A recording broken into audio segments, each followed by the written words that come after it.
ont peur, je ne sais de quoi. Le CTRI ne peut tuer personne. Le CTRI ne peut pas mettre quelqu'un en prison sans raison. C'est pourquoi nous sommes là. Et c'est pourquoi je prends la parole souvent pour dire ce que je dois dire, sauf à inciter les gens à se révolter. Mais quand on dit des choses qui doivent être justes, on ne peut pas avoir peur. Et c'est pourquoi nous sommes venus ici. Et je vais laisser aux autres la prise de parole, mais je répéterai que c'est un moment exceptionnel, extraordinaire, que ce coup d'État, le 30 août, parce qu'il nous ouvrait la voie à des élections transparentes, à la démocratie, nous constatons malheureusement que les choses ne font que s'empirer. Je vous remercie. Merci. Alors, à votre attention, s'il vous plaît, les téléphones, s'il vous plaît. Si vous pouvez mettre vos téléphones sous vibreur ou en off-ligne, parce que ça dérange un peu. Merci. Bien. Je vous remercie d'être venus nombreux à cette conférence de presse. Mon intervention portera sur deux points. D'abord, restituer l'esprit de la présente conférence de presse et ensuite répondre ou tenter de répondre à certaines questions. Par rapport à l'esprit, je pense que les questions qui ont été globalement posées ne correspondent pas à l'esprit de cette conférence de presse. Lorsqu'un sage montre la lune, proverbe chinois, l'insensé voit le doigt. Je suis tenté de vous poser une question. J'aimerais que vous interveniez sur le fond. Que reprochez-vous au discours d'Ali Agba Onanga? Qu'est-ce que vous lui reprochez? Par rapport au fond, qu'est-ce qui ne cadre pas avec la situation actuelle? Bien. C'est ce qui fait en sorte que, en ce qui me concerne précisément, je n'invite plus n'importe qui à mes conférences de presse. J'invite les journalistes qui sont aptes à aller au fond des choses, ni à des gens qui sont des représentations de certaines tribunes. Et je vais le prouver dans la réponse que je vais donner aux questions. Alors, la première chose à laquelle je m'intéresse, c'est M. Pierre qui a dit des choses qui ne me semblent pas justes. Quand il dit certains Gabonais c'est qui? Est-ce que certains, quand nous parlons français, ça veut dire la majorité des Gabonais? Professeur. Ce qui fait une démocratie, c'est la loi majoritaire. Combien de Gabonais disent à Olivier de se présenter? Combien? Ils sont doux. Et nous savons la manipulation qui est faite dans les réseaux sociaux. Précisément, nous savons, c'est les machines qui envoient dans tous les groupes sociaux. Le référendum a été un indicateur grandeur nature. 70% d'abstention révèle que personne ne veut d'Oliki et de ces militaires du CTR. Alors, ensuite, vous posez la question de la responsabilité individuelle de chacun d'entre nous dans l'état actuel de notre pays. Situons-nous. Actuel, c'est quand? C'est hier, c'est il y a 10 ans, il y a 15 ans. Actuel, je suppose, si nous parlons français, c'est maintenant. Alors, et cette question s'impose. Qui d'entre nous est au CTRI maintenant?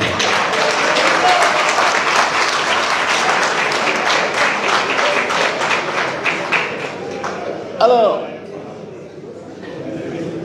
la troisième chose qui me semble complètement ironique, c'est de penser que ce qui s'est fait a été fait de manière inclusive. Que signifie inclusif en français? On prend, et je l'ai déjà dit, une bande de copains et de coquins, on les réunit dans une salle, on prend les gens qu'on a nommés, on réussit dans une salle, on laisse de côté la classe politique qui dit non. Et cette classe politique, elle est majoritaire. Je pose une question directe. Quel dialogue peut-on faire en laissant Ondosa, qui a eu le pourcentage que nous savons à l'élection présidentielle? C'est un dialogue? Il faut que nous apprenions à être sérieux et non des relais des gens qui ne reposent leur action sur aucune règle. Ou bien le Gabon doit devenir un état de droit, ou bien le Gabon doit devenir un état de non-droit. J'en appelle alors pour terminer aux journalistes pour leur dire, j'attends vos questions sur le fond de l'intervention. Et j'attends vos interrogations pour l'avenir de notre pays, qui ne s'accommode pas avec l'avenir du CTRI. Parce que le CTRI n'a aucun avenir. Je vous remercie.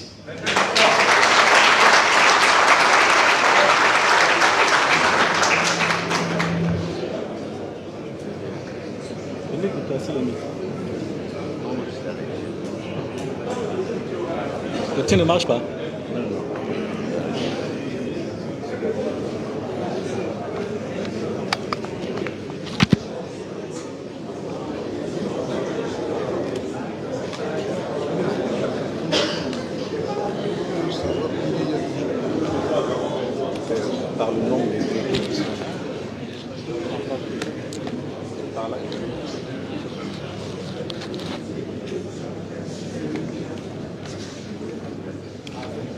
Bien, merci mesdames et messieurs. Les responsables politiques présents à cette tribune ont, à travers la prise de parole de M. Ali Akbar Onanga Yobeke, posé 5 exigences. Lorsque vous nous regardez, nous ne pouvons ni perdre votre temps, ni dépenser le nôtre, juste parce que nous avons envie de passer du temps ensemble. Ça nous aurait plu. Mais la situation du pays commande que les débats de fond soient posés. Et puisque l'habitude maintenant, c'est systématiquement de chercher à engager des débats de personnes. Si tel devait être le cas, alors n'ayez peur de rien. Autant il est loisible de demander à Bidi Binzé, et je suis sûr que chacun a compris la réponse du professeur Ondosa, tout comme celle de Pierre-Kader Manga Moussavou, autant il est loisible et facile de demander à Bidi Binzé quelle est sa responsabilité, ou à Ali Akbar. Autant il serait tout aussi facile de demander aux militaires quelle a été leur responsabilité dans le maintien au pouvoir d'un régime depuis 58 ans.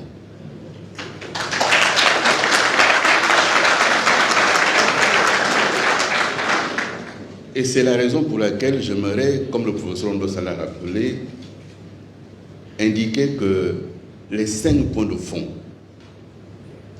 qui nous amènent à nous asseoir ici devant vous, ce sont des points clés sans lesquels on ne peut pas envisager une sortie paisible, pacifique, démocratique de la transition. Il n'est pas possible d'imaginer que nous serons entrés dans une transition par la force et qu'on en sorte par la force. Il n'est pas possible d'imaginer une stratégie de confiscation du pouvoir par celui qui détient les armes qui ne lui appartiennent pas.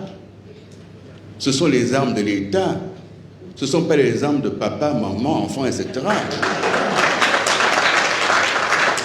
Et donc, une fois qu'on a dit qu'on est arrivé au pouvoir sans effusion de sang, peut-on compter le nombre de morts qu'il y a eu depuis sous les militaires, par des bavures, parce qu'ils sont incapables de gérer un État? C'est la réalité.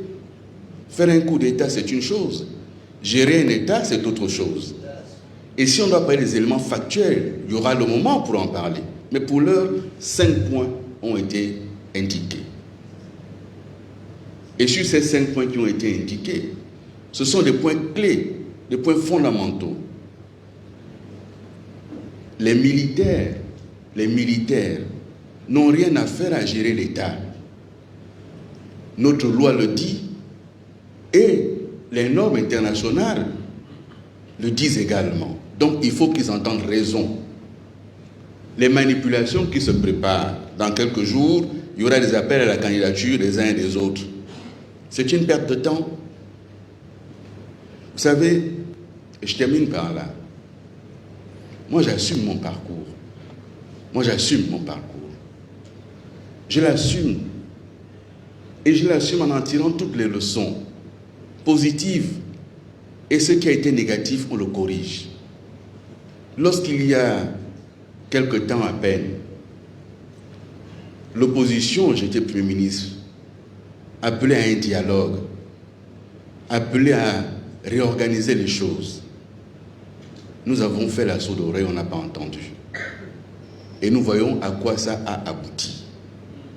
Et je dis à ceux qui sont au pouvoir aujourd'hui que vous étiez là à mes côtés pour dire non, il ne faut pas les écouter. Et on voit ce que ça a donné. Les mêmes causes produisent les mêmes effets.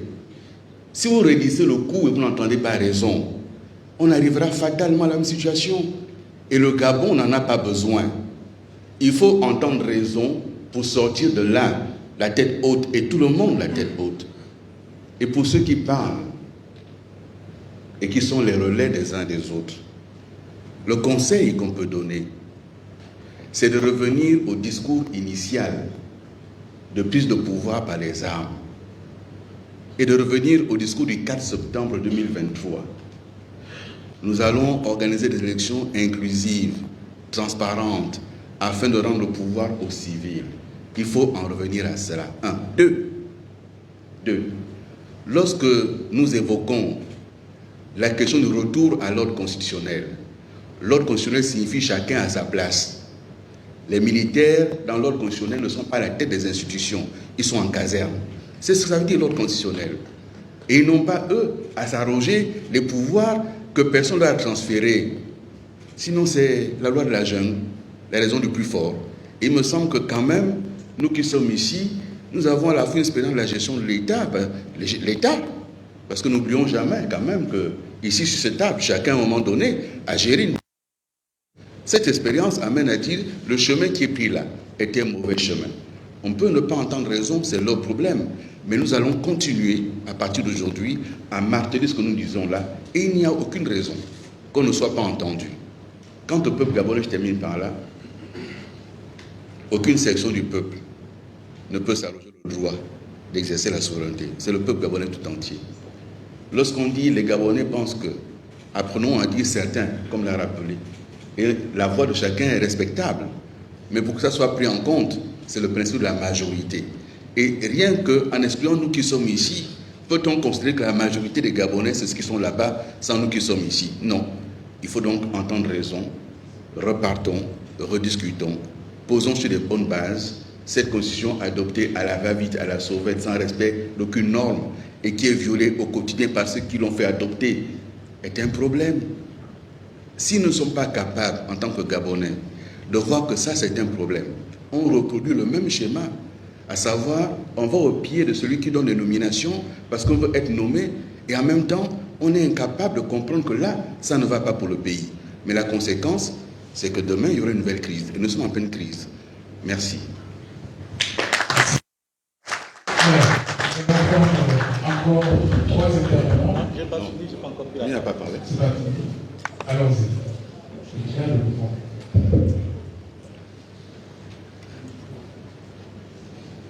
Aider à déplacer le micro. Il faut éteindre. J'ai éteint. Ça, c'est éteint. Non, les micros. Non, ceci, pour les journalistes. Monsieur Ali Akbar.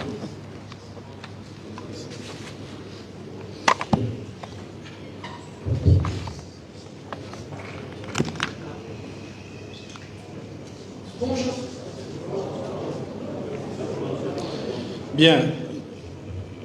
Mesdames et messieurs les journalistes, merci pour vos questions. Je ne vais pas être très long, puisque j'ai été personnellement interpellé je vais essayer de donner quelques réponses. Vous savez, je suis un Gabonais comme vous. Et le 30 août, j'étais candidat à l'élection législative. Enfin, je veux dire, l'élection du 26, j'étais candidat à l'élection législative pour le compte de mon parti, le Parti démocratique gabonais, auquel j'appartiens toujours. Oui, je vous le précise, parce que la question ne vienne pas. Et lorsque le coup d'État a eu lieu, je suis honnête, je n'ai pas applaudi. Vous vous doutez bien. Mais j'ai dit chiche. Coup d'État étant là, le Gabon nous appartenant, allons-y. Voyons désormais de quelle manière nous remettons les compteurs à zéro. Voilà ce que je me suis dit le 30 août. J'ai dit chiche, parce que je suis d'abord démocrate. Je ne peux pas applaudir par principe un coup d'État. Et lorsque vous posez la question de savoir pourquoi hier nous n'avons pas fait ce que nous faisons aujourd'hui, excusez-moi de parler pour moi puisqu'on a été interpellé. D'abord, il n'y a que, comme vous le savez, des idiots qui ne changent pas d'avis. Mais ce n'est pas tout. Je suis une personnalité publique, donc en réalité, vous me connaissez. Ça veut dire que vous connaissez mon histoire. Et si vous connaissez mon histoire, vous devez comprendre que je ne suis pas forcément resté silencieux comme vous le dites. La preuve, vous pensez que nous sommes les seuls 4 aujourd'hui à penser ce que nous pensons?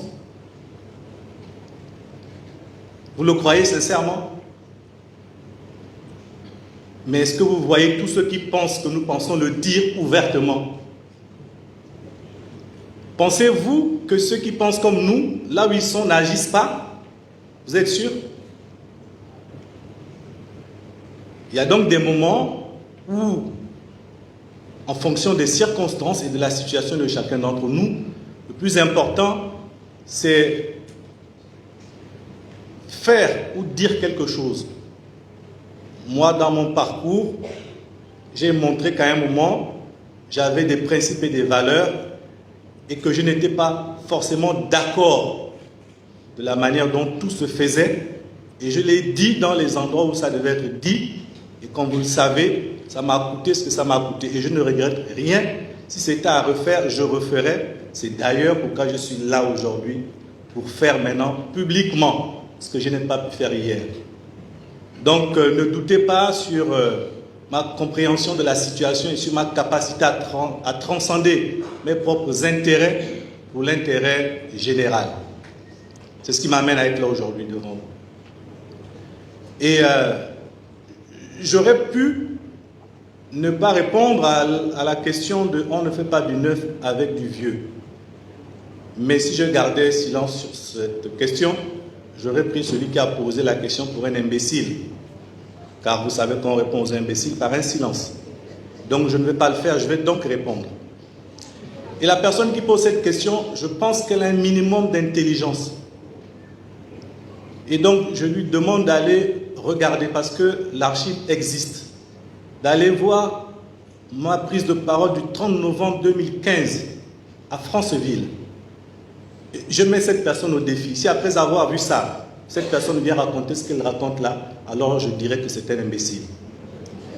Parce que pour le contexte, sachez que je n'ai jamais fait allusion aux êtres humains dans ma citation. Pour preuve, juste avant de faire cette allusion, pour laquelle je parlais des institutions et du système, j'avais pris le soin ce jour-là, dans ma prise de parole, de préciser que le président Ali Bongo Ondimba, puisque c'est de lui qu'il s'agissait, avait dans sa politique réuni, intéressé les jeunes, les femmes et les anciens. Je l'avais dit dans les paroles qui précédaient le mot « on ne fait pas du neuf avec du vieux ». Comment dans un même discours aurais-je pu dire que le président Ali Bongo associait tout le monde, y compris les aînés, et dire par la suite qu'on ne faisait pas du neuf avec du vieux? Vous voyez, quand je faisais allusion à cette citation, je disais exactement ceci. Lorsqu'un nouveau système arrive, il met en place ces nouvelles règles pour lui permettre de pouvoir mettre en place sa politique, parce qu'on ne peut pas faire du neuf avec du vieux. Voilà ce que j'ai dit ce jour-là. À partir du moment où j'ai dit ça aujourd'hui, celui qui continuera à penser que j'avais fait allusion aux êtres humains, eh bien, je lui laisse la responsabilité de continuer à le penser. Quant à moi, ce n'était pas le cas. Je vous remercie.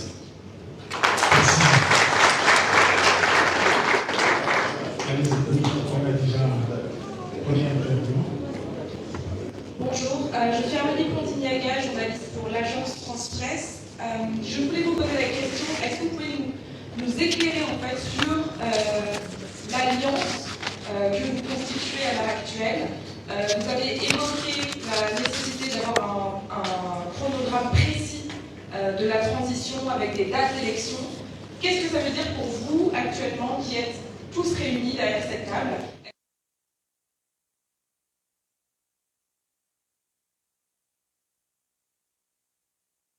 Est-ce que vous pouvez clarifier votre position là-dessus? Dans un deuxième temps, vous, monsieur vous qui avez rencontré le président de la transition, c'était, si je ne me trompe pas, le 27 décembre. Le 19 décembre, la Constitution a été promulguée et publiée au journal officiel. J'imagine que vous avez dû remarquer ces changements en fait, dans les articles qui ont été dénoncés par plusieurs comités anonymes récemment. Est-ce que vous avez pu aborder cette question avec le président de la transition et quelles sont les actions à entamer pour contester, pour être dans la continuité de ce que vous avez dit dans votre discours précédemment, pour contester, voilà, juste obtenir une explication de la part de la présidence ou de la Cour constitutionnelle, quels sont les recours disponibles et quelles sont les actions que vous prévoyez. Voici ma question. Merci.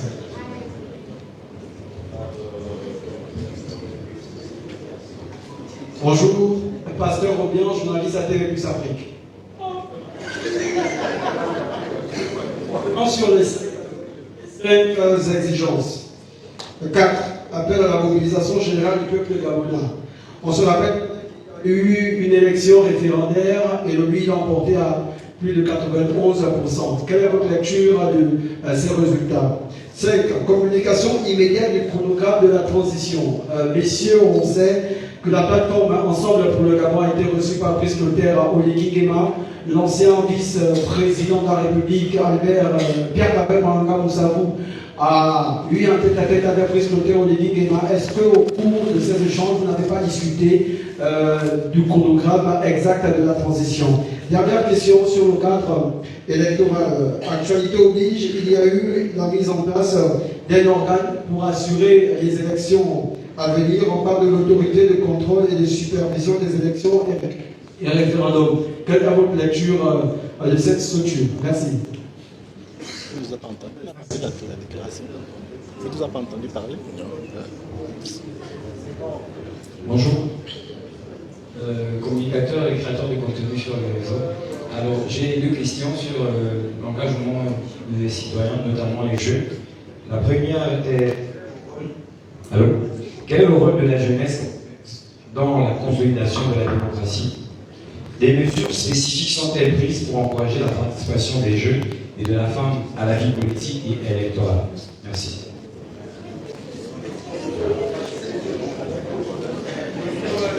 C'est bon. On a déjà 3 intervenants. Donc les réponses d'abord. Les réponses d'abord. Les réponses. Réponse, s'il vous plaît, votre attention, les réponses d'abord. Merci. Bon, on recommence. On fait la même chose ou bien on va maintenant. Il veut commencer. Bien. En tout cas, je pourrais être en dernier. Moi, je prends en dernier. Non.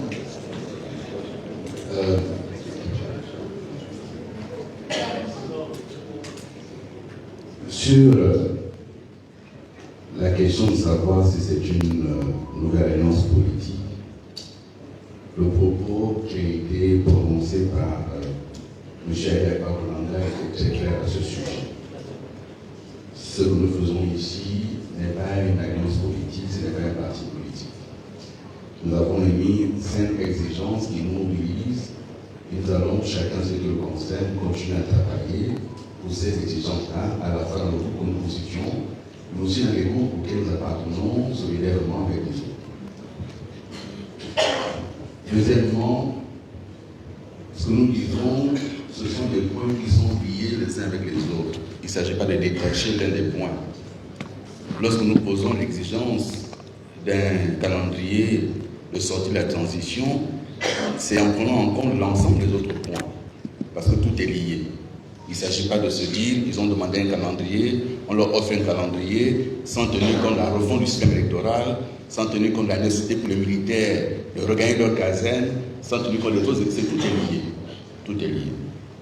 Ensuite, vous semblez faire du fait d'avoir rencontré M. Lugindema un sujet particulier. Vous savez, moi je ne fais pas partie de ceux qui rentrent dans un bureau et qui sortent avec les idées de l'autre.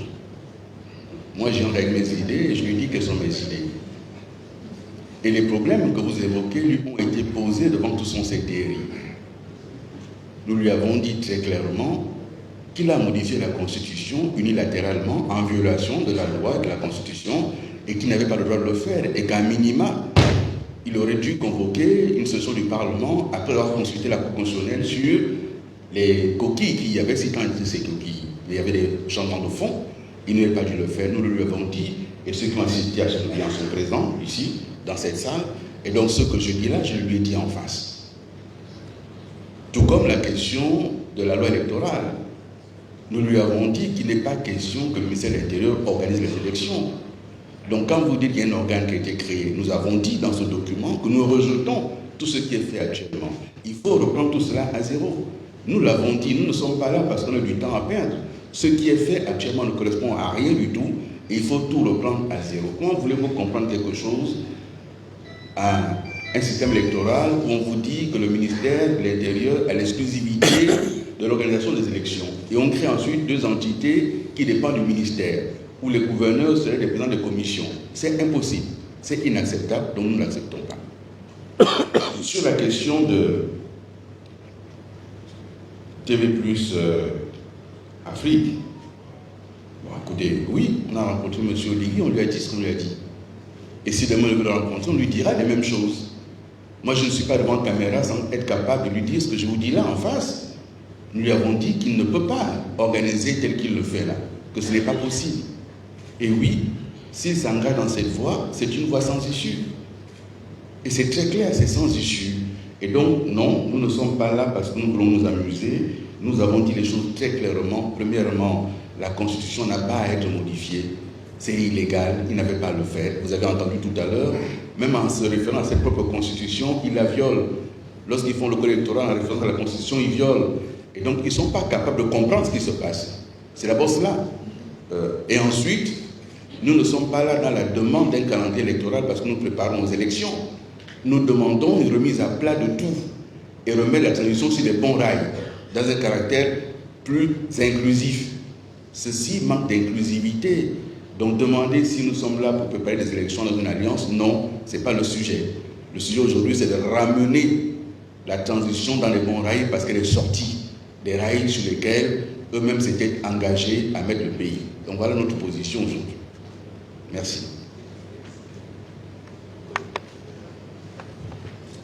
Bien, je ne répondrai qu'à 2 questions. D'abord, à l'agence France Presse et ensuite à TV+ Afrique. S'agissant de l'agence France Presse, elle va vite en besogne. Quelle alliance formons-nous? Non. Une alliance, ce n'est pas la subjectivité, c'est l'objectivité. L'objet de l'alliance a été décliné dans le propos liminaire. Nous attendions que, effectivement, l'agence France Presse pose des questions par rapport à l'objet, non des questions subjectives qui ne nous font pas avancer, bien évidemment. En ce qui concerne le TV+, Je dirais que TV+, effectivement, la question est posée à moitié. TV+, c'est un grand média et là, je pense qu'il y a des journalistes d'investigation. S'il y a des journalistes d'investigation, ils ne se seraient pas contentés de dire que c'est 80%, 91%. Non. Ils auraient dit, le taux d'abstention est de 70%. Or, dans tout pays démocratique, un taux d'abstention qui va au-delà de 50% pose problème. Et je vais vous dire pourquoi. Lorsque on a la pratique du pouvoir, on sait, en ce qui concerne le Parlement, l'Assemblée nationale ou le Sénat, qu'il existe la loi fondamentale et ensuite les lois organiques. Pour les lois organiques, il faut ce qu'on appelle une majorité qualifiée et non une majorité absolue. Monsieur le journaliste de TV+, Afrique, fait allusion à la majorité absolue. Or, dans ce type de vote, il faut aller à la majorité qualifiée. Or, si je m'en tiens à la majorité qualifiée, j'observe que les 91% ne représentent que 48,90%. Ils n'atteignent même pas la moitié des inscrits. De ce point de vue, cette consultation est de fait nulle et de nul effet. Je vous remercie.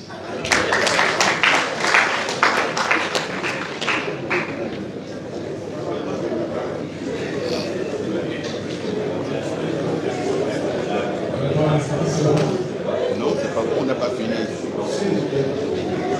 C'est pas fini, on n'a pas encore fini.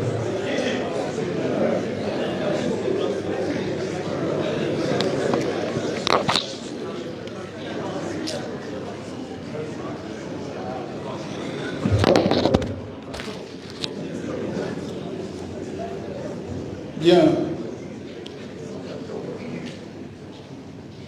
Je crois qu'on a déjà répondu à l'agence France Presse. Mais je constate pour le regretter que, est-ce que c'est parce que nous sommes au Gabon qu'il y a une sorte de mimétisme et que la représentante de l'agence France Presse ne voudrait pas aller au fond des débats où il voudrait prendre le temps de comprendre ce que nous avons dit, parce que toutes les questions posées trouvent leur réponse dans le discours prononcé par Monsieur le ministre. Alors souvent, on se pose la question de savoir si ce qu'on dit est bien compris. Mais comme certains parmi nous, nous avons de grands professeurs, moi aussi je me suis essayé à enseigner un peu, il faut toujours revenir 100 fois sur le métier et redire les mêmes choses. Nous ne formons pas une association ou un parti politique, mais nous sommes étreints par une douleur indicible, celle d'un pays qui va à volo. Beaucoup ne le comprennent pas. Mais moi, j'ai mal quelque part. Je me suis battu. J'ai connu beaucoup de traversées de désert. Mais la différence avec d'autres Gabonais, c'est que même quand je ne suis pas en fonction, je donne l'impression que je suis mieux que ceux qui sont restés. Parce que si vous allez donner l'impression que vous êtes malheureux, ils vont se moquer de vous. J'ai toujours été fier de servir mon pays et fier de faire autre chose que d'être dans un gouvernement. Et par conséquent, quand je rencontre des Gabonais qui partagent le même point de vue que moi, vous savez, quand j'ai dit un jour qu'il n'y a pas de majorité, il n'y a pas d'opposition, parce que dans notre pays, on parle de la même chose. On parle des routes, on parle des écoles, on parle des universités, on parle de la santé. Et nous sommes tous d'accord que ceux qui sont dans la majorité et ceux qui sont dans l'opposition. Il n'y a pas un problème d'idéologie. C'est un problème tout simplement parfois de positionnement. Mais lorsque nous aurons résolu le minimum pour nos populations, alors nous pouvons parler d'idéologie. Mais pour l'instant, battons-nous pour donner à notre peuple ce minimum qui lui manque, avec autant de moyens financiers dont dispose notre pays et qui est accaparé par certains.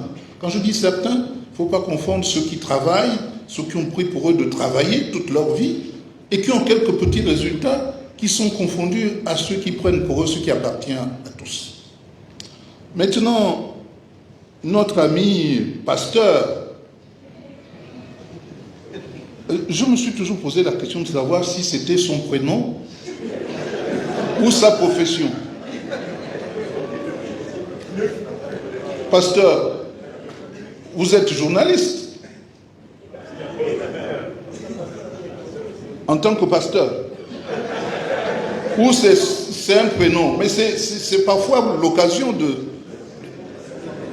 Est-ce que pasteur est un prénom? Bien. Vous savez, pasteur a toujours eu pour lui de prêcher le faux pour connaître le vrai. Il sait bien que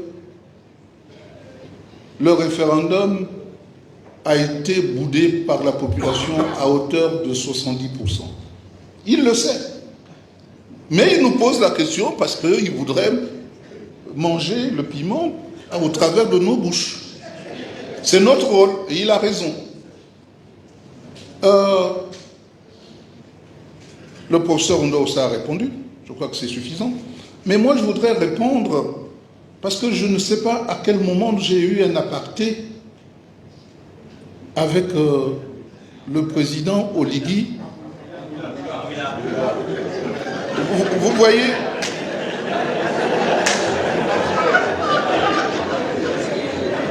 voyez, il y a quelque chose qui fait qu'au Gabon, il ne faut pas d'expliquer certaines choses. Moi, j'étais tranquillement à Libreville, je m'apprêtais à aller à Mouila pour le 1er novembre, comme je le fais tous les ans, quand j'ai reçu le coup de fil du directeur général du protocole d'État et du directeur de cabinet du président pour dire le président voudrait que je sois à Mouila. Je dis qu'à cela ne tienne, je serai le 1er novembre à Mouila. Il est arrivé le 2. Et le 2, je suis allé en son palais, pensant qu'il allait me dire quelque chose. C'est pour me dire, écoute, monte dans la voiture, je ne peux pas faire le tour de Mouila sans le patron de la ville. Nous avons fait le tour des chantiers, chantier personnel. Et moi, au moment de descendre, je dis non, on change de voiture, on prend le véhicule avec Fagnon pour faire maintenant le tour des projets officiels. On a fait le tour, on n'a même pas échangé dans la voiture. Vous ne pouvez pas échanger, vous ne connaissez pas comment l'État est constitué. Vous ne pouvez pas échanger dans une voiture avec chauffeur et aide de camp. Vous ne pouvez pas vous dire des choses dans ces conditions-là. Vous croyez que c'est faux, mais vous ne voulez pas qu'on vous dise. Moi, si on avait échangé, je l'aurais dit. Et attendez, c'est bien dommage, parce qu'on a l'impression que nous sommes des adversaires. Après le tour de ville, après le tour des actions posées par le CETERI, je lui ai dit que je partais à la maison et que je l'invitais, puisqu'il m'a invité chez lui, je l'invitais aussi chez moi. Échange de bons procédés. Il m'a dit que oui, mais avant de partir, il faut venir au meeting, où je n'étais pas invité, où je n'étais pas prévu. Parce que quand je suis arrivé, il a fallu bousculer les gens pour qu'on me donne un endroit où m'asseoir. Et comme moi j'aime la tradition, vous avez vu que quand le Mukuji, le Mbwanda est sorti, d'abord c'est moi qui ai dit, puisqu'on a eu, les organisateurs ont prévu un Mbwanda, faites-le sortir. Il est sorti. Et c'est moi qui ai dit au président, va saluer le Mbwanda, c'est dans nos traditions. Et c'est même moi qui ai sorti un peu d'argent, puisque ça garde n'a pas suivi quand il demandait les fonds. Je lui ai donné de quoi saluer le Mwanda et moi-même je l'ai fait. Et après le meeting, je suis parti parce que je devais le recevoir. Je dis échange de bons procédés. Je l'ai reçu et là-dedans, vous ne savez pas comment ça s'est terminé. Recevoir le président, recevoir un fils chez soi, ce n'est pas une mauvaise chose. On a ouvert le champagne et on s'est... Non, on a parlé. Puisque vous voulez savoir ce qu'on s'est dit. On a parlé et on a parlé de ce que... Non, on a parlé de ce que il fallait voter le oui. Et il disait aux gens qui étaient autour, moi je dis, moi je vote non. Tu votes oui, moi je vote non. Et nous étions en train de rire parce que chacun avait ses positions. À la fin, lorsqu'il est parti, avant de partir, c'est comme ça que j'ai su que Bienni, mon fils, devait être coordinateur de la campagne au 2e arrondissement et que mon épouse devait être coordinateur de la campagne du oui à Douya Onoy. Vous voulez tout savoir? Et je me suis fâché, le président était parti et j'ai fait sortir tout le monde de chez moi. Ça c'est d'un. Quand on parle d'apartheid, après que le Premier ministre Bili Binze ait été le voir, je pensais que, après le référendum, j'ai eu un aparté avec le président. Vous voyez, vous sortez les choses de leur contexte. Et seulement, le président m'a invité pour les partisans du non. J'ai dit que je n'allais pas à la présidence. Le président m'a encore invité pour aller à la signature, en tant qu'ancien vice-président de la République, à la signature du décret de la promulgation de la Constitution. Je ne suis pas allé. C'est-à-dire, après avoir bien défini nos divergences, je ne me vois pas aller accompagner quelque chose que je réprouvais, que je ne reconnaissais pas. Donc, je n'ai pas eu, après le référendum, d'apartheid avec le président. Parce que moi, je n'ai rien à cacher. Voilà ce que j'ai à vous dire pour que vous soyez informés. Il y a des choses que je n'aurais pas pu dire parce que ce que nous disons, ça n'a pas... Mais comme vous êtes friands de ce qui se dit, il vaut mieux que je vous dise ce qui s'est passé plutôt que de penser qu'un Gabonais, nous connaissons tous. Même si vous passez tous les jours à m'insulter, mais lorsque vous venez chez moi, je vous donne du vin de palme. C'est ça qu'on nous a appris. Un chef ne reste pas rancunier, il accueille celui qui arrive et qui s'en va. Mais par contre, on a voulu utiliser cet échange de bons procédés en quelqu'un qui avait changé sa cutie et qui voulait maintenant voter oui. J'ai tout de suite réagi en disant que ce n'est pas parce que j'accueille chez moi le président que ce dernier va profiter de l'occasion pour penser que je suis d'accord avec lui. J'ai à vous dire aussi que j'ai eu à rencontrer le président 2 fois sur les problèmes de la Constitution et surtout de la concertation. La première fois, après la concertation, il a réuni un certain nombre de notables et c'est là que je lui ai dit que ce qu'il faisait n'était pas bien. C'est là qu'il m'a répondu que si le référendum ne donnait pas de bons résultats, il ferait un second coup d'État. Je lui ai dit que de tels propos sont irresponsables. En son palais, devant tous les autres notables, et qui avaient peur que j'ai pu lui dire cela. Quand je parle à Oligui, ce que je vous dis là n'est rien par rapport à ce que je dis quand nous sommes à deux. La deuxième fois, il m'a invité à dîner au palais. Une ou 2 semaines avant le référendum. Je lui ai dit la même chose. Je lui ai dit que ce qu'il faisait n'était pas bon. Je lui ai même dit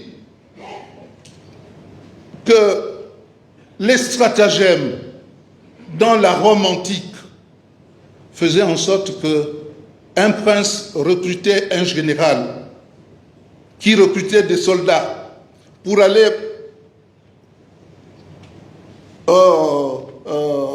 faire la guerre à un autre prince. Tout le butin obtenu, il le ramenait chez le commanditaire.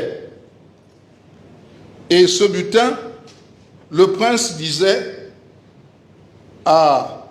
au général d'aller se séparer de ses militaires, de ses soldats, pour venir disposer du butin lui tout seul. Le général repartait, se séparait de ses soldats. Quand il revenait, il n'était plus général puisqu'il n'avait plus de soldats. Je dis attention, tu veux montrer que tu es civil. Quand tu enlèveras la tenue, tu ne seras plus général.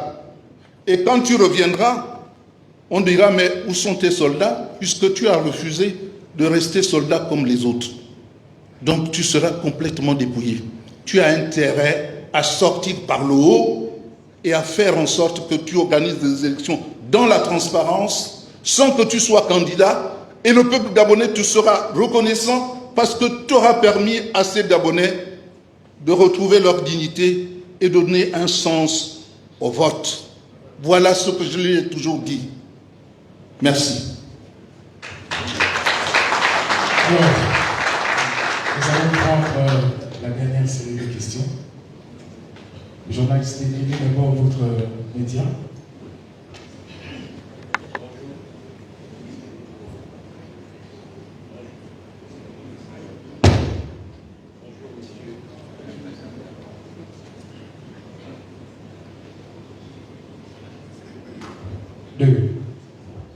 Bonjour Monsieur le Ministre, Farel Kika de la rédaction de Dépêche 241. Vous avez soulevé ici 5 points dont on ne peut objectivement pas douter de la pertinence et de l'intérêt de les soulever dans le contexte actuel. Cela dit, nous avons face à nous un régime militaire. Et la particularité du régime militaire, c'est qu'ils ont... Après l'énumération de ces points, quelles sont vos marges de manœuvre si, d'aventure, le régime persiste dans ses errements et dans ces violations que vous avez dénoncées aujourd'hui? Merci.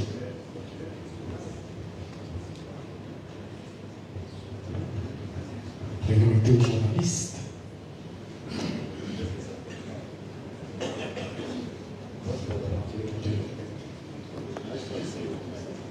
Monsieur le ministre, bonjour. Je suis Tom Mungeki du média panafricain.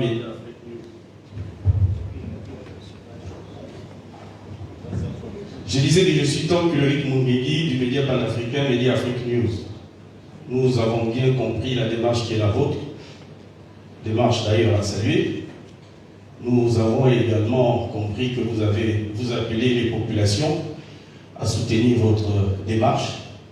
Seulement, monsieur le ministre, il est clairement établi, vous allez me parler d'un échantillon, je ne vais pas dire certains Gabonais. Aujourd'hui, il y a une crise de confiance entre le politique et les populations gabonaises. C'est un secret de polichinelle. Qu'est-ce qui rassure aujourd'hui que les Gabonais qui vont certainement adhérer à votre démarche ne seront pas dessus parce que nombreux d'entre vous vont probablement rétro-pédaler? On l'a souvent vu. Pour les postes, pour des intérêts personnels, et ça va casser la dynamique. Est-ce qu'aujourd'hui, vous avez cette possibilité de garantir les populations que vous allez tenir modicus dans votre démarche, et quelles que soient les propositions du pouvoir, personne ne va céder? C'est donc ma préoccupation. Merci.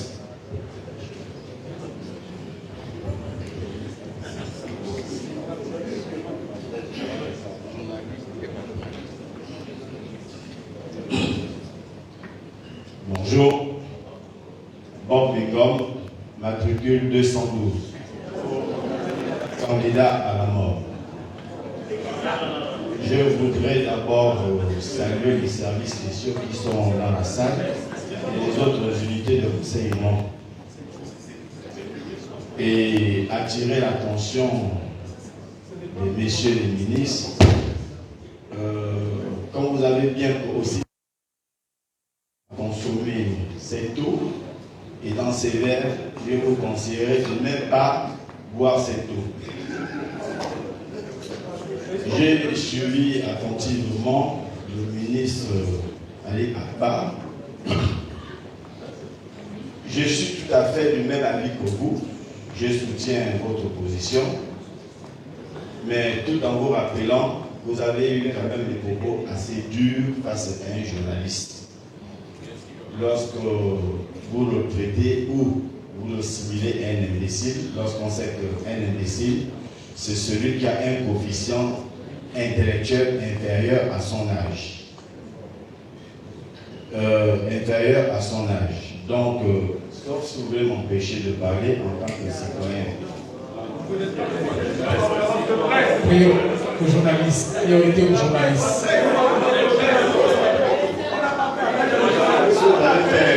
Si vous avez fait appel aux journalistes. Non, on a dit priorité aux journalistes. Monsieur, je pense que vous devez me laisser terminer ma pensée. Parce que prochainement, faites venir que les journalistes à vos conférences. Alors, je vais continuer et terminer, même si vous voulez m'empêcher. Parlez. Nous sommes ici, on ne vous empêche pas de parler. Je voulais profiter d'abord de la même occasion, étant donné que le prince de béton était naturellement récemment à Maputo, et comme ils ont coutumé les faits dans le passé, que d'autres personnes ne pouvaient nullement parler dans le haut-lieu. Et moi, je me réserve le droit de dire au prince de béton que j'invite à l'introduire à Oyem.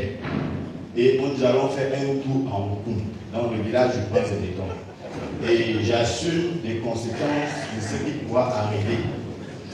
Et à l'attention du professeur Ndossa, c'est pas moi qui le dis, ce sont les étudiants qui l'appellent le pape de l'économie. Nous tous n'avons pas le même niveau de conscience.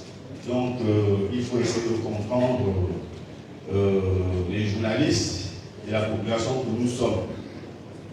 Mais je voudrais vous demander d'ajouter sur les 5 thèmes que vous avez choisis, la question de Kelly Ondor. J'estime que ce Gabonais, ce vrai soldat qui a voulu réellement libérer le Gabon, parce que je ne considère pas que le prince de béton a fait son coup d'État pour libérer le Gabon. Il a fait son coup d'État parce qu'il savait parfaitement bien que s'il laissait passer Ali, il devait se retrouver en prison. C'est ça le fond du problème. Et je ne pense pas qu'il ait assez de courage de faire un coup d'État. Je pense que c'est la France qui a placé le prince de béton à ce poste. Il n'est pas aussi courageux que ça. Autre chose. C'est bon? Vous avez posé la question, c'est bon? Les questions ou pas? Écoutez, au bout de la tout ce que vous allez énumérer, c'est juste. Mais n'oubliez pas que l'histoire nous rappelle que c'est les militaires qui ont toujours tué, assassiné les Gabonais. Aujourd'hui, ils se retrouvent juges et partis. Et ce sont les mêmes Gabonais qui ont eu peur de coups de feu, qui ont eu peur de ces militaires. Et ces militaires ont commencé à se tuer entre eux-mêmes en torturant un de leurs. Et quand ça gronde dans les casernes, le prince de béton a trouvé d'autres agents pour les garder à la DGR. Et il a laissé les vrais auteurs. L'Europe qui est le patron du DE. Oh, mais laissez.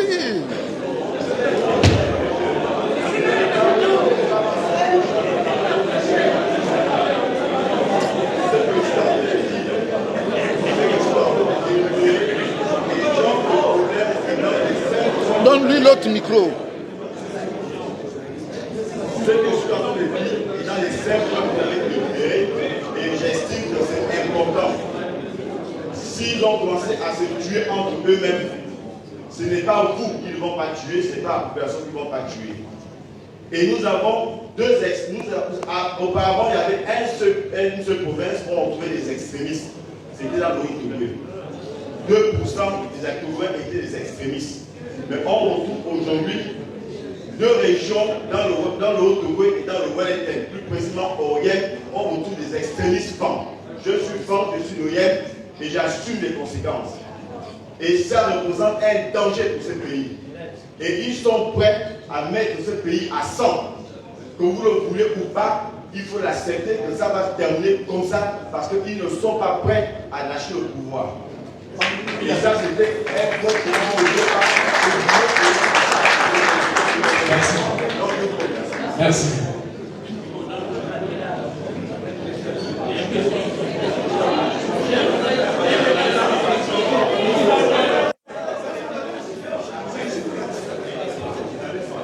Les journalistes, s'il vous plaît.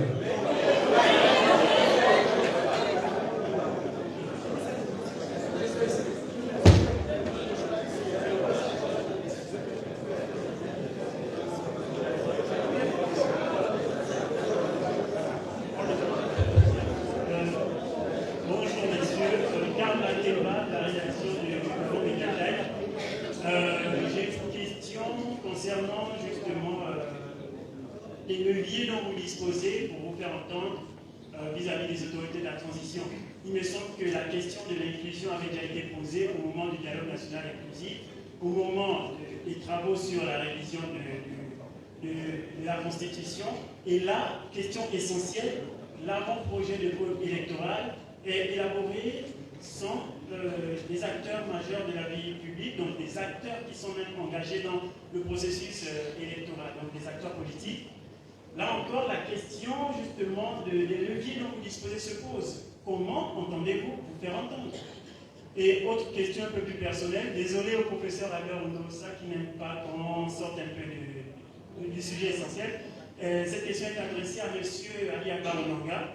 Vous êtes toujours membre du Parti démocratique gabonais et vous prenez une position qui tranche avec la ligne de l'équipe dirigeante actuelle. Est-ce que vous entendez tirer les conséquences de cette rupture de vue? Merci. Je crois qu'on peut répondre maintenant.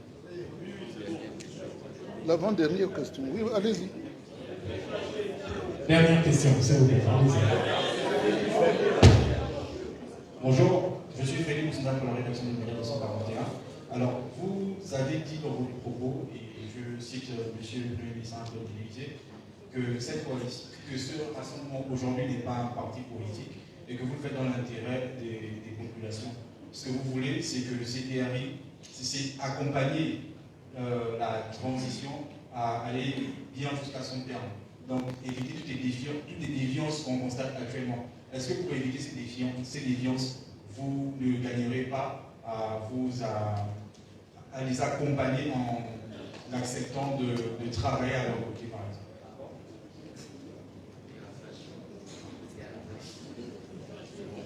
Bon, le dernier là-bas, oui.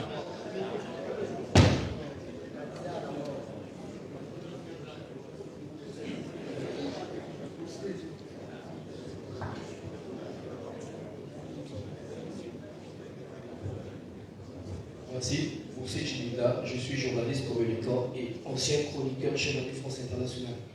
Alors, j'ai suivi avec attention la déclaration et évidemment, il y a 5 exigences qui sont sorties de ce discours et cette question est plutôt adressée à M. Mangam Savou. Dans l'une de vos exigences, vous parlez de communiquer vos chronogrammes qui sont de la transition. Mais à titre de rappel, le CTRI a quand même communiqué sur un chronogramme prévisionnel, sauf que là, pour vos 5 exigences, nous n'avons pas de chronogramme prévisionnel. Est-ce que ces 5 exigences s'inscrivent là dans le temps de la transition ou ce sera post-transition? Donc on aimerait savoir dans le temps à quel niveau situer ces 5 exigences. Parmi les 5 exigences, vous allez parler, et là je m'adresse à M. Ali Akbar, vous avez parlé du retour à la constitution de 91. Aujourd'hui, dans une nouvelle constitution, la question est toute simple, quel changement spécifique envisagez-vous pour revenir à la constitution de 91, sachant que les militaires ont déjà mis en place, et à la validation du peuple, une nouvelle constitution. Une dernière question, que ce sera pour l'ancien Premier ministre, M. Limité. Avec la défiance croissante envers ceux qui ont été au pouvoir sous l'ancien régime, comment comptez-vous, vous personnellement, convaincre les citoyens que votre initiative n'est pas simplement une tentative de réhabilitation individuelle, mais qu'elle peut constituer un véritable projet politique? Je vous remercie. Bien, on fait ça. Merci. Les réponses.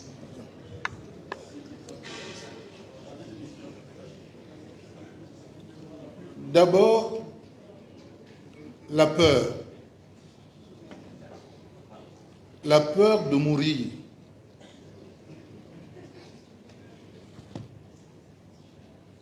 Si certains ne devraient pas mourir, d'autres auraient peur de mourir, ou devraient avoir peur de mourir. Beaucoup de gens qui nous ont précédés sont morts, liés aux luttes politiques. Pourquoi nous, on devrait échapper à cette mort-là? Je vous entends dire comme les Gabonais, mais moi, on m'a tiré sur moi 3 fois. Et c'est pourquoi le président Bongo disait que j'étais un extraterrestre. La peur de mourir quand on mène des combats justes n'a pas sa place.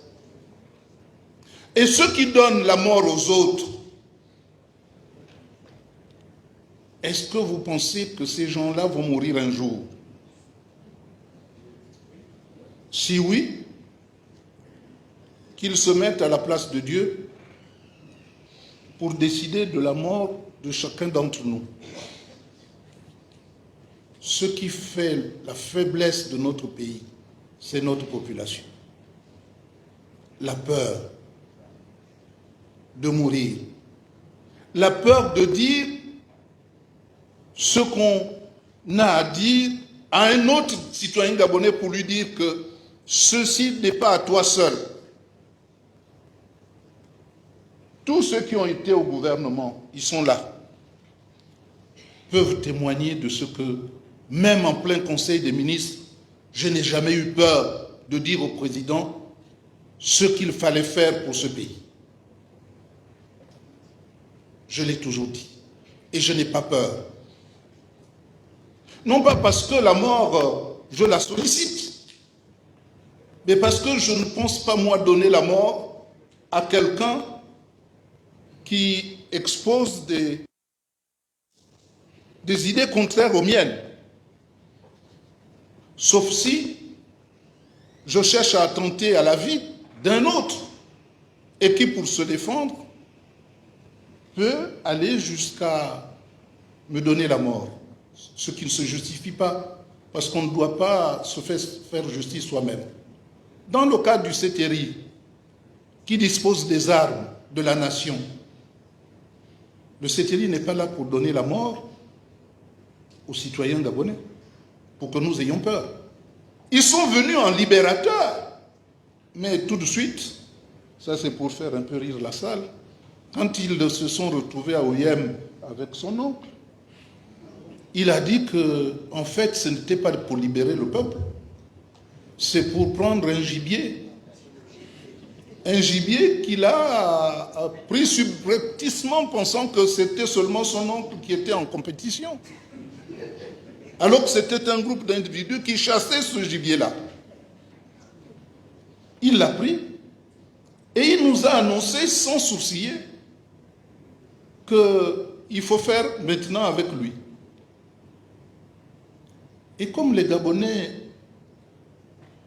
applaudissent, ils ont applaudi. Ils n'ont pas vu l'annonce déjà des velléités d'Oligui de s'accaparer du pouvoir et qui n'était pas venu ici pour libérer le peuple, il était venu pour sauvegarder un certain nombre d'intérêts. C'est ce qu'il vient de dire.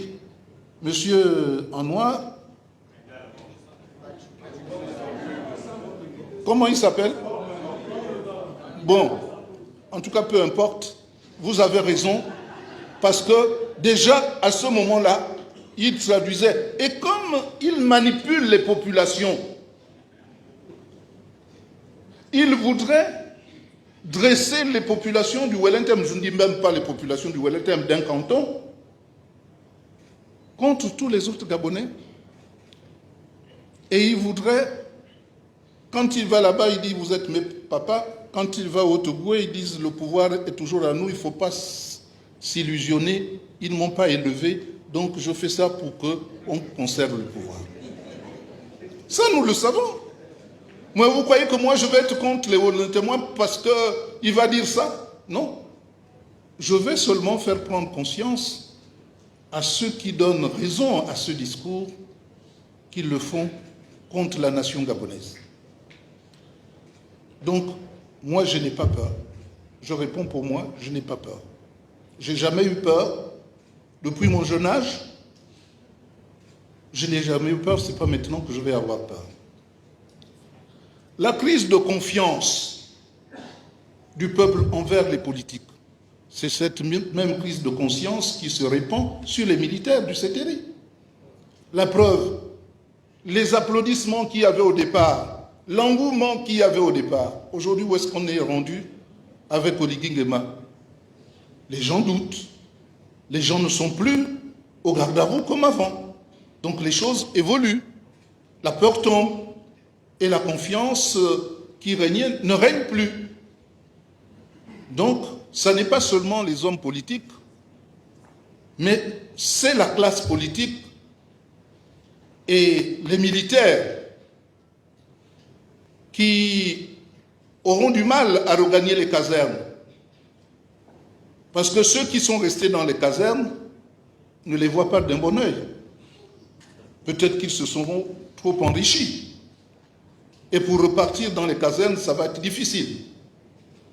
Il faut leur trouver des points de chute quelque part ailleurs, parce que ce sont des Gabonais, parce que nous ne sommes pas là pour la mort du pêcheur. Le problème Kelly Ondo est un vrai problème. Voilà quelqu'un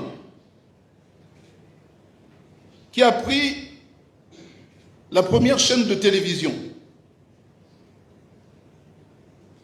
et qui a dit ce qu'il avait à dire, ce qui a entraîné des morts d'hommes. Mais il n'est pas allé au-delà.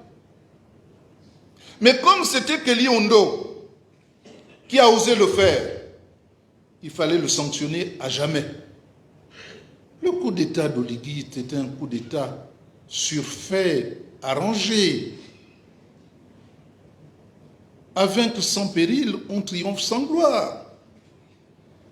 Qu'est-ce qu'il y a eu comme coup d'État là? Ali Bongo, dans sa situation, ne pouvait même pas réagir. Je dirais même que c'est lâche de faire un coup d'État contre quelqu'un qui ne peut même pas réagir. C'est profond ce que je dis. Et je vous assure qu'Oligui Nguema est sorti des cuisses du PDG. Et la preuve, ce que nous voyons, c'est que c'est toujours le PDG qui est là. Il ne peut pas en sortir. Il n'a pas d'autre cadre qu'il inventerait, parce qu'il est militaire. Les militaires n'ont pas pour métier de gouverner, mais de protéger les intérêts de la nation. Donc, Kelly Ondo, qui a peut-être fait rejaillir un mécontentement, mais qui était véritable. Ce que nous demandons, après vous, c'est qu'effectivement, on ne doit pas l'oublier et qu'il doit sortir de prison si véritablement le coup d'État de Kelly Ondo est similaire au coup d'État d'Oligui Nguema. Il ne devrait pas y avoir deux poids, deux mesures.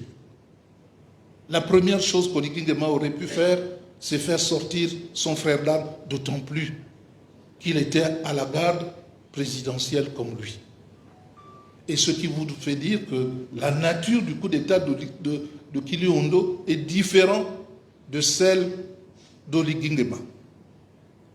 Et par conséquent, c'était une reprise en main du pouvoir qui était par terre, qui devait échoir aux partisans de Ondo Ossa,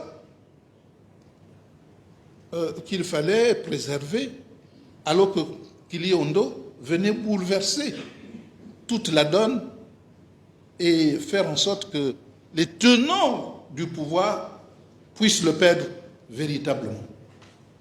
Donc il faut comprendre qu'il y a deux situations qui sont là. Et que Kili Ondo, si on ne se lève pas pour dire de le libérer, va crever en prison parce qu'il est allé au-delà des intérêts que défend Oligui Nguema.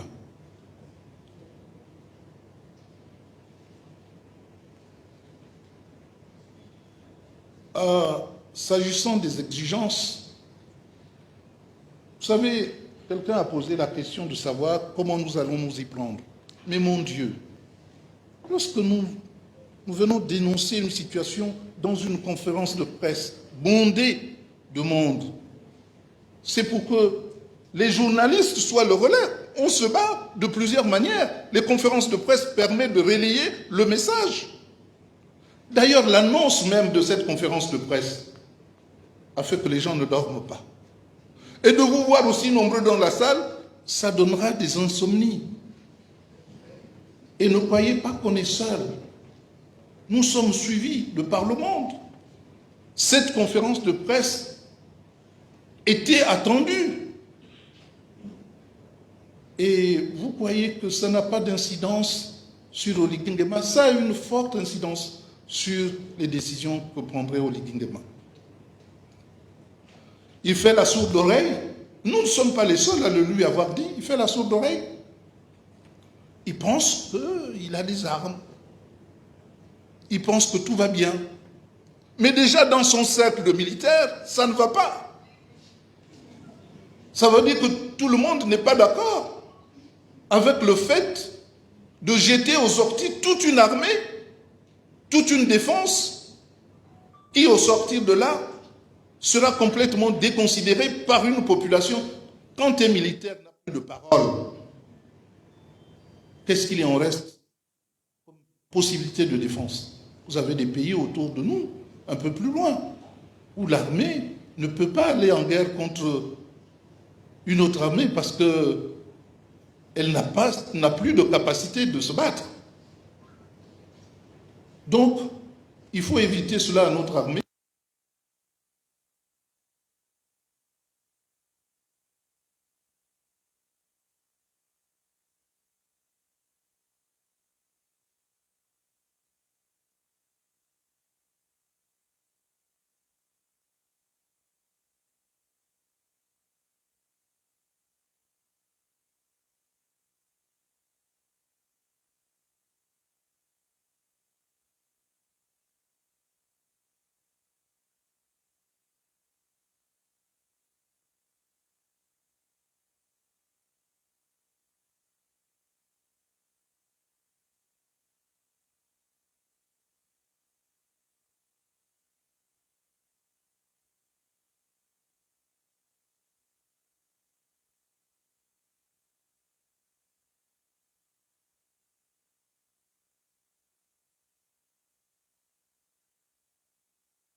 des choses qui ne sont pas vraies. La réalité, elle est véritablement tout autre. Et il faut se féliciter que nos amis, on ait pu trouver un modus vivendi pour que nous puissions faire cette déclaration et en espérant que nous n'allons pas être dispersés malgré le fait que chacun a son plan et que nous allons continuer à porter cette parole avec force et détermination. Je vous remercie.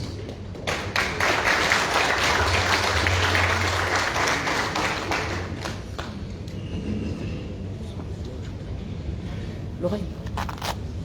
Lorraine. Lolo.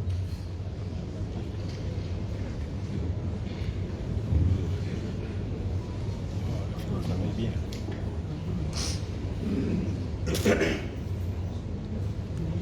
On va couper le son du micro là. Allez, allez. Lorraine.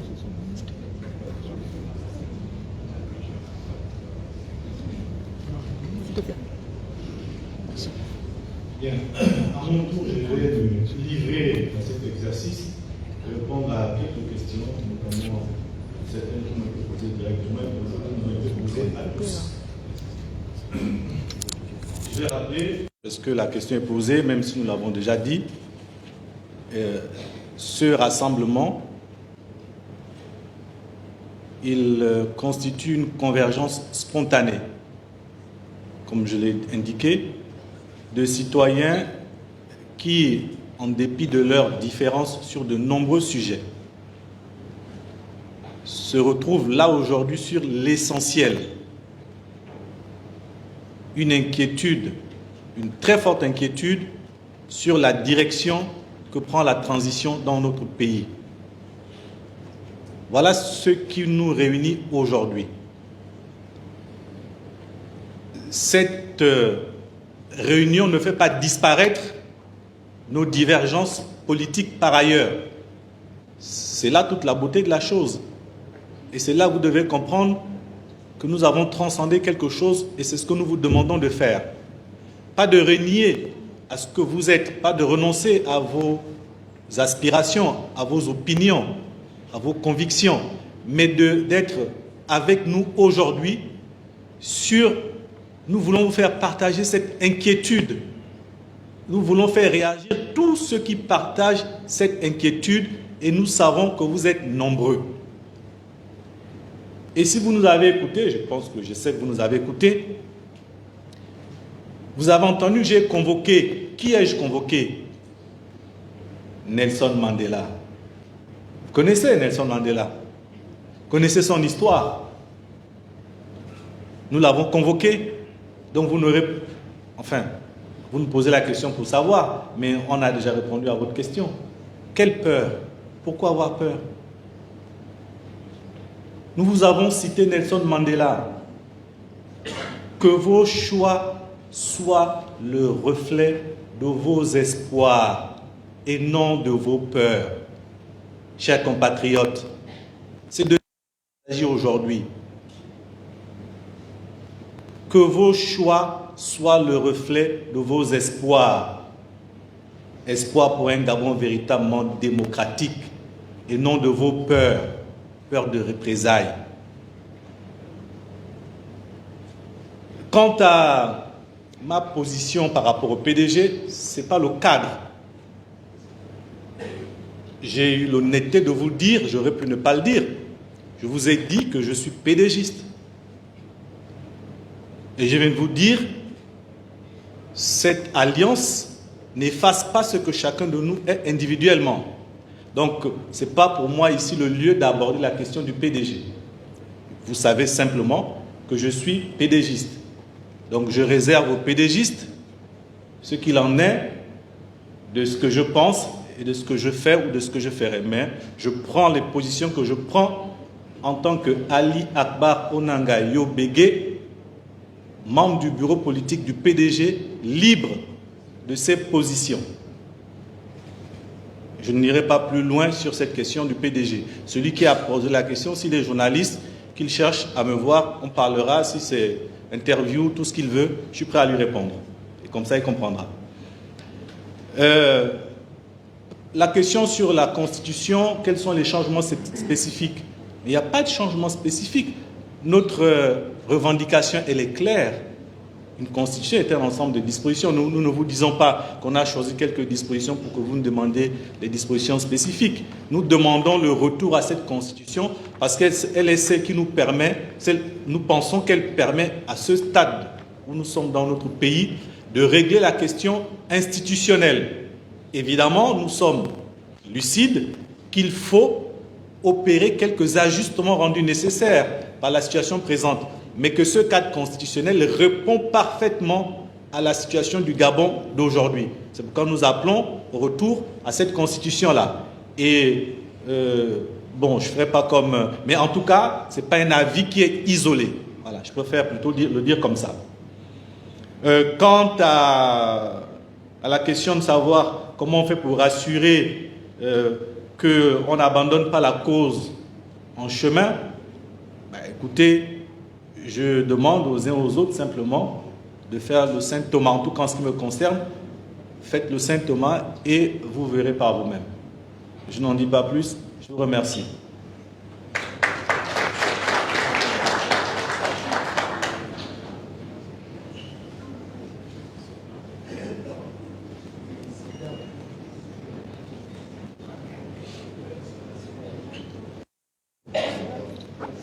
Oui, déplace.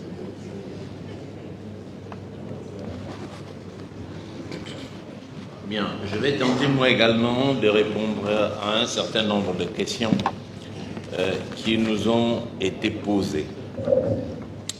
La première question, c'est que de quelle marge de manœuvre disposons-nous, surtout si le régime refuse? Je crois que dans ma démarche personnelle, j'attire toujours l'attention de l'Oligui Nguema et du CTRI pour dire qu'il a encore temps. Ce que j'attends d'eux, c'est qu'ils retournent dans les canards et qu'ils viennent rendre le pouvoir. C'est clair.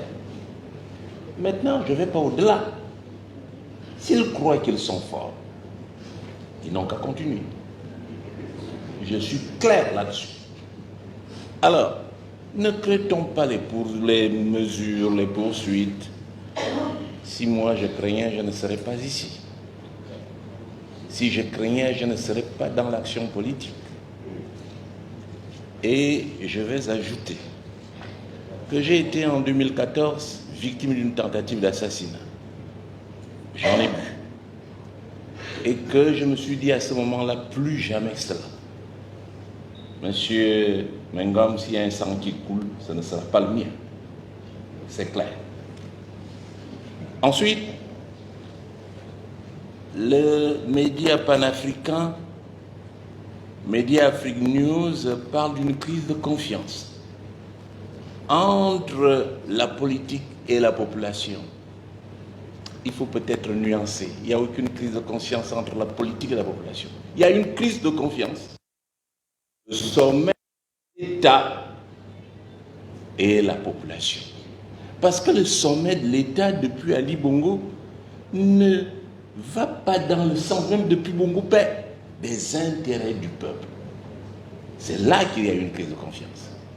Et cette crise de confiance est à son paroxysme par quelqu'un qui a officiellement déclaré qu'il était venu là pour les intérêts du peuple. La pratique est autre chose. S'il y a crise de confiance, c'est entre Oligui Nguema et son CRTI et le peuple gabonais. Quant à nous autres, nous sommes parfaitement en connexion avec le peuple gabonais.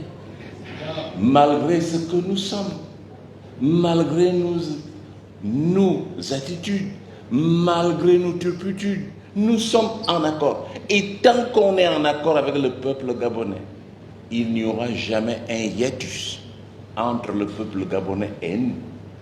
Si nous parlons des intérêts du peuple alors que nous défendons nos propres intérêts, c'est ainsi que interviendra la crise de confiance. Mais la crise de confiance existe pas entre la politique et le peuple gabonais, mais entre Oligui Nguema et son CTRI et le peuple gabonais. C'est cela la réalité. Allons à la réalité. Alors, autre chose, les leviers, on parle de leviers bien sûr, mais une conférence de presse n'est pas le lieu indiqué pour décliner et sa stratégie et sa tactique. Tactiquement, nous sommes ensemble aujourd'hui pour, une fois encore, attirer l'attention de la population sur l'autoritaire du CTRI. Voilà l'enjeu. Et à partir de ce moment-là, nous donnons des pistes pour que notre pays soit sauvé. J'aimerais, pour terminer, revenir sur 2 points.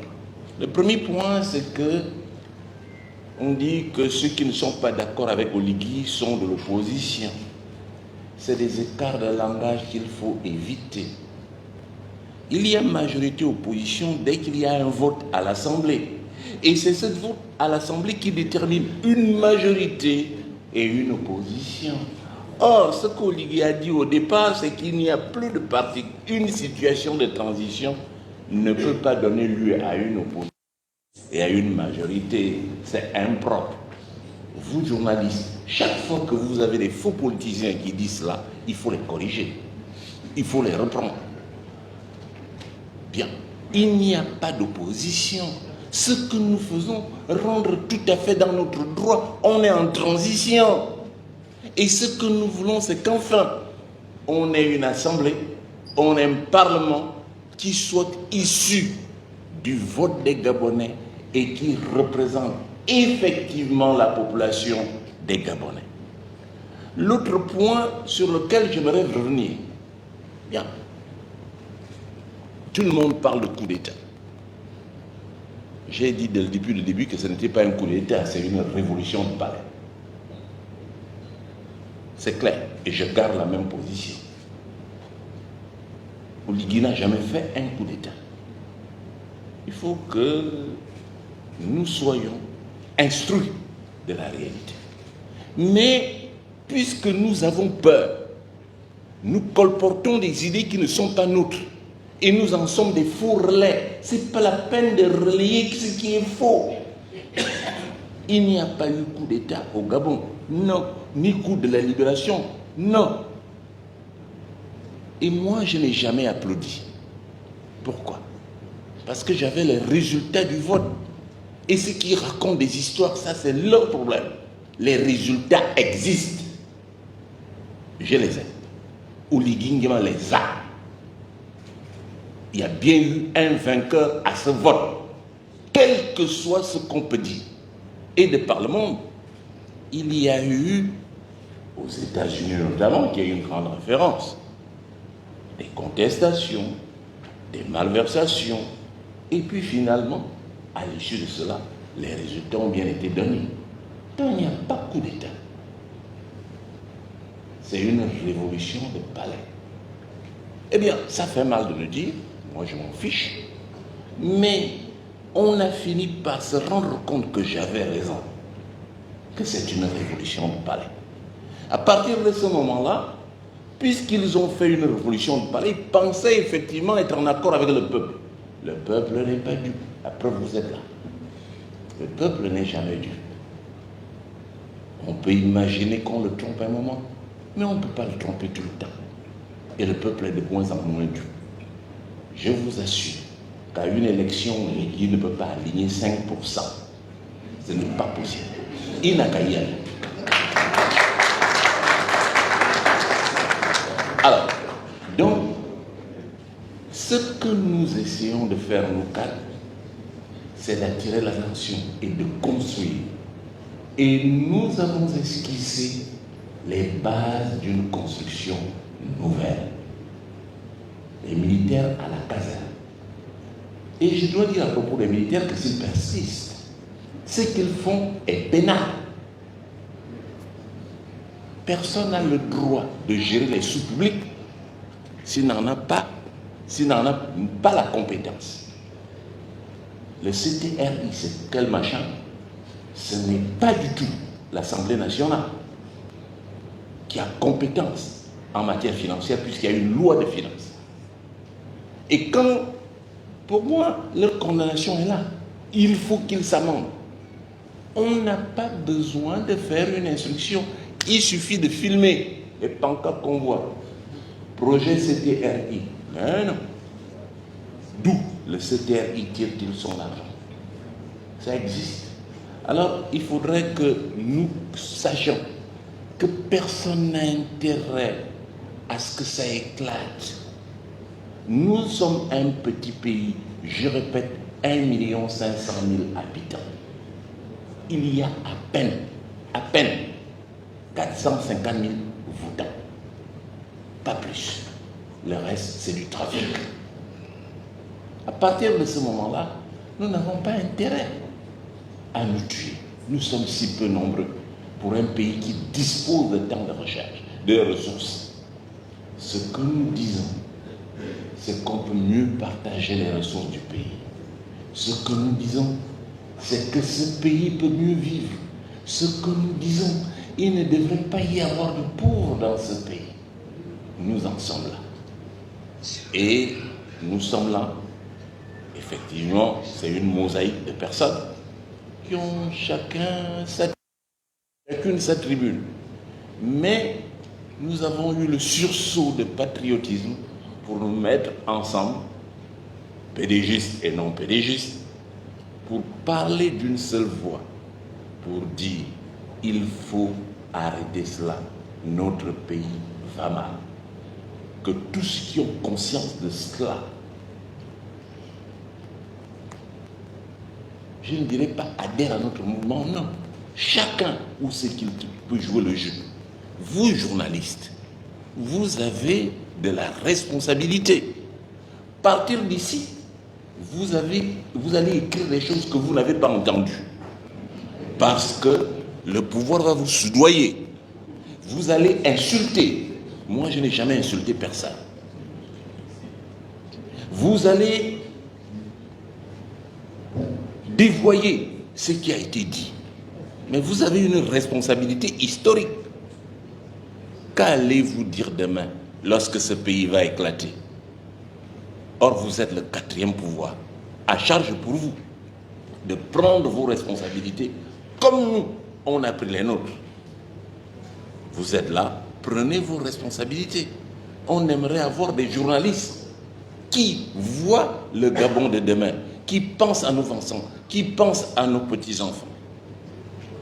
Je vous dirais que je vous remercie d'être venus nous voir, nous écouter. Ce n'est pas nous qui sommes en jeu. La majorité d'entre nous, la vie est finie. C'est nos enfants et nos petits-enfants qui sont en jeu. Je vous remercie.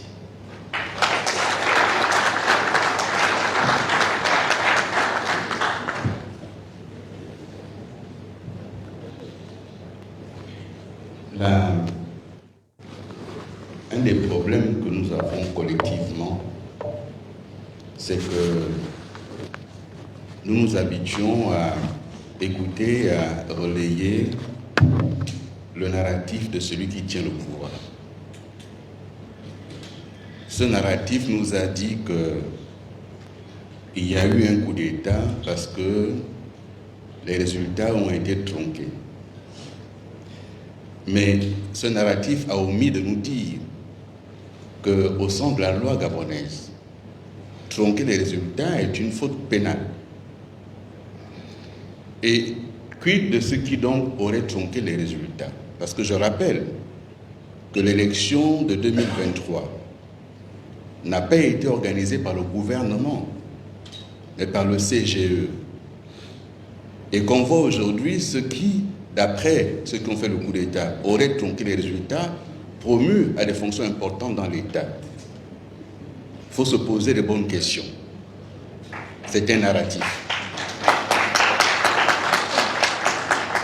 La deuxième chose, c'est qu'on a fini tous par penser que la politique, on peut s'y improviser, que c'est une génération spontanée. Chacun de nous a une histoire et un parcours. Il y en a qui m'ont découvert ministre. Je n'ai pas commencé ministre. J'ai commencé syndicaliste étudiant. Quand le professeur Ndosa, le professeur Bendemenguan, le professeur Raimondo animaient le SNEC, j'animais le SEG à l'université Omar Bongo, syndicaliste étudiant. Quand en 1993, il y a la première élection démocratique post-conférence nationale, Pierre Kavé Manga Moussabou ici était candidat. Au sortir de ces élections, ils ont mis en place le Haut Conseil de la Résistance, qui est devenu ensuite Haut Conseil de la République. Pierre Kavé Manga Moussabou, dans un gouvernement parallèle, était ministre de l'Éducation nationale. J'étais syndicaliste étudiant, ministre d'État. À ses côtés, nous avons proposé, avec Albert Ondosa et d'autres, en allant contre la décision du gouvernement Oyemba à l'époque sur la rentrée académique, on l'a décalé parce qu'on s'opposait à ce qui s'était passé. Lorsqu'on découvre les gens sur la place publique, on pense qu'ils sont nés ministres. Je ne suis pas né ministre. La question des postes, et je le dis sans chercher à attirer la couverture d'une façon ou d'une autre, mais si c'était pour des postes, je l'ai déjà dit à plusieurs reprises, dès le 30 août 2023, il m'a été proposé par Oligui Nguema et ses amis de continuer à conduire l'action du gouvernement en tant que Premier ministre. J'ai refusé. Pourquoi? Et je l'ai dit à mes amis du PDG. Soit il y avait eu alternance. Lorsqu'il y a alternance, ce que la majorité a choisi gouverne le pays. Et vous qui étiez là, vous allez dans l'opposition, vous refaire une santé, repartir vers les populations pour revenir éventuellement quelques années plus tard à la conquête du pouvoir. Ce n'est pas d'avoir perdu le pouvoir qui est le problème. Il y a un ancien président au Ghana qui avait été battu aux élections, qui est parti et qui est revenu aujourd'hui président, élu par le même Ghanéen qui hier l'avait sanctionné. Quand on me parle de réhabilitation, on réhabilite celui qui a été condamné. Quelle est la condamnation qui a pesé sur moi? Qui m'a condamné? Le parcours politique, il est fait de haut et de bas. Un jour, vous êtes au sommet et vous perdez, vous repartez à la conquête. Vous comprenez d'abord pourquoi vous avez perdu et vous repartez à la conquête. C'est la démarche qui est celle que j'essaie d'adopter depuis le coup d'État. Depuis le coup d'État, avec mes amis, on a pris une constante en disant de CTRI, on n'est pas d'accord avec vous. Le CTRI, ce que vous faites, vous trahissez vos promesses. Dès le départ, j'ai dit, si la révolution tue ses enfants, la transition trahit ses promesses. On y est. On est au cœur de la trahison des promesses de la transition. Le problème, c'est que les médias et tout le monde, les Gabonais, d'une certaine façon, certains Gabonais en tout cas, pour ne pas faire l'amalgame, écoutent un narratif, parce qu'encore une fois, notre système fait que très peu de gens sont économiquement indépendants de la question de l'État. Donc on attend tous la nomination. Et il ne faut pas effrayer celui qui a responsabilité. Mais moi, j'ai fait le deuil de ça. Je ne cherche pas une nomination. Je sais où trouver les nominations. Et la question d'avoir rencontré Oligui Nguema, moi j'ai vu l'autre jour les réseaux sociaux, Bibi s'est nommé coordinateur d'affaires présidentielles. Seigneur, après avoir été chef du gouvernement dans un pays, on va se retrouver coordonnateur d'affaires présidentielles, simple fonctionnaire. C'est ça l'ambition qu'on peut se donner quand on fait de la politique. L'ambition aujourd'hui, elle est laquelle? C'est de réhabiliter la question du rapport entre la politique et les populations. Comme on l'a dit, c'est par le sommet que cette crise existe et elle perdure. Quelqu'un qui n'était pas de la course, il n'était pas de la course, il n'était même pas arbitre de la course, il faisait la sécurité de la course. Il a récupéré le trophée. Dans un fait accompli. Et on se dit, bon, comme c'est comme ça, bon, d'accord, il est là. Mais non, non. Même lorsque les instances internationales ont reconnu une victoire à un cycliste, c'était le cas de Armstrong. Mais dès qu'il a été prouvé qu'il est arrivé là en trichant, il a été déchu de tous ses titres. Mais on n'est pas allé chercher quelqu'un qui n'a pas compétit.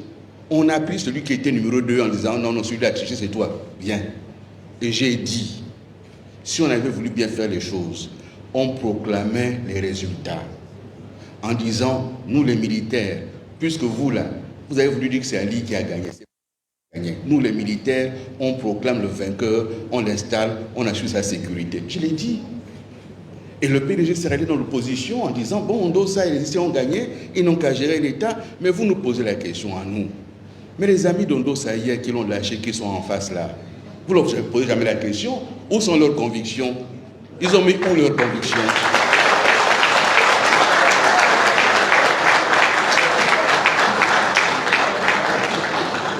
Vous me dites, non, mais vous, là, mais qui dans ce gouvernement n'a pas été là? En commençant par celui qui a été le CTRI. Je l'ai dit, le système Bongo PDG, c'était deux piliers.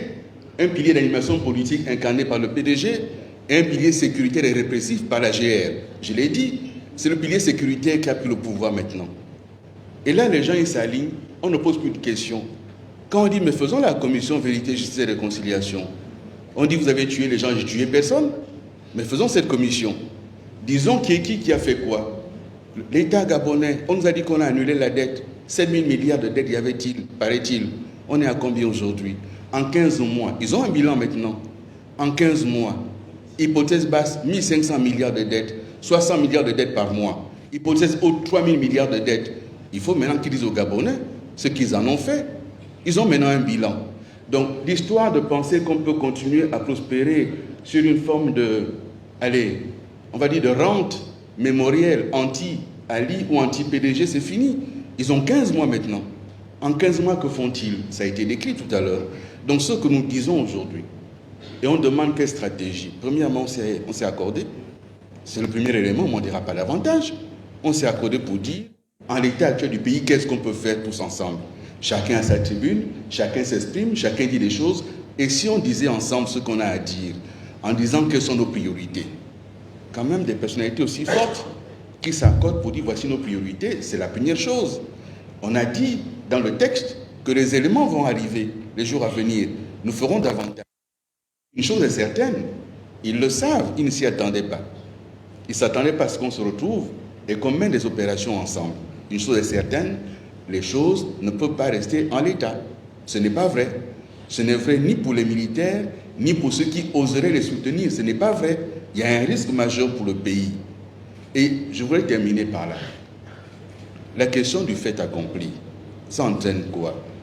Si demain, certains Gabonais, par calcul, acceptaient que celui qui est là tombe son treillis et sa vareuse et devienne civil, mais c'est donc la voie à suivre alors.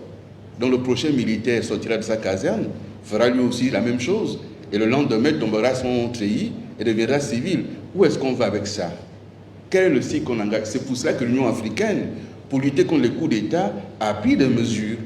Et nous n'accepterons pas de deux poids deux mesures d'une certaine communauté internationale qui accepterait là-bas. Ici, ceux qui refusent là-bas, on ne l'acceptera pas. Le Gabon ne sera pas un laboratoire pour tester les coups d'État politiquement corrects. Un coup d'État est un coup d'État.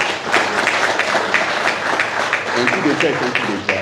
Donc il y aura d'autres opérations. Nous allons travailler, nous allons nous concerter. Si d'autres compatriotes sont sensibles à ce que nous disons, dans le cas de la mobilisation qu'on a appelée, il y aura cette mobilisation. Mais nous sommes là tous les quatre. On va continuer à travailler, à se concerter, les uns à côté des autres, chacun gardant sa spécificité. Et à un moment donné, il y aura bien la question des priorités.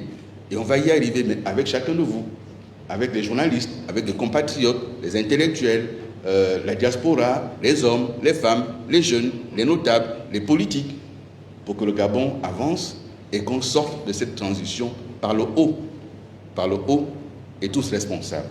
Merci de votre attention. Merci. Mesdames et messieurs les journalistes, merci d'avoir donc assisté à cette conférence de presse dans l'espoir de nous retrouver très prochainement et de regarder les éléments dans différentes chaînes de télé. Je vous souhaite encore une excellente année 2025. Merci.